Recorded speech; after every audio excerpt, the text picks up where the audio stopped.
Alrighty, stand up, my friends, so that we can get our bodies moving. It's gonna give us instructions, and I want you to follow the instructions and follow the movement. Here we go.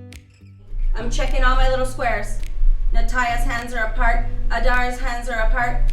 Victoria's hands are apart. And Melina has her hands up here like this, all cute up against her face, right? Very nice. You know, here at Valley View, the band program has been very strong for many decades, probably around 3 decades.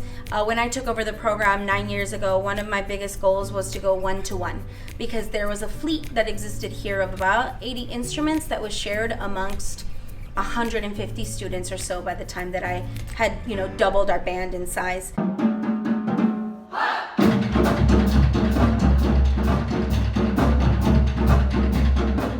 Yeah, I remember when you came down to Tucson with your team of band members or students, yes. and just that day, I mean, getting your call that you couldn't make it because we had not done the right things in the district to get you down there, mm-hmm. and then watching you get the band down there anyway.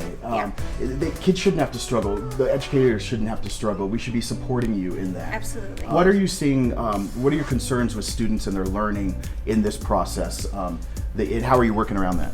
I'm doing my very best to support my students, and I have faith that my colleagues are also doing their very best, but many of our families have about 3 or 4 students at home, all using like a hotspot to try to get onto Zoom. Right, off of a phone, not even a dedicated line. all 4 of the students, and so they struggle to get onto all of the platforms that we have for them.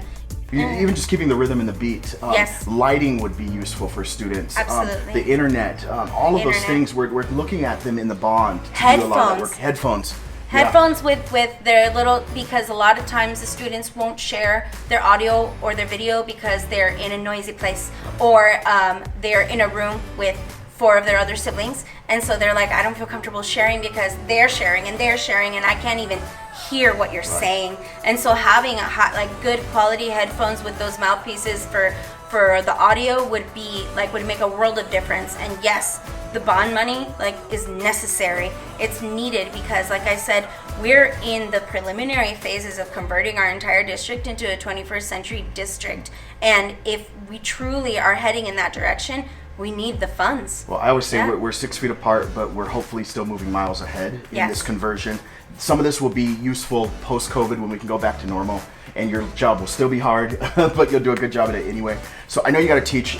It's amazing what you do. So we might as well get the right resources in your hands and then in the hands of our students so that you can go do what you've got to do, which is make their lives better. The question is always, how can we increase education in the state of Arizona? And the number one answer will always be funding.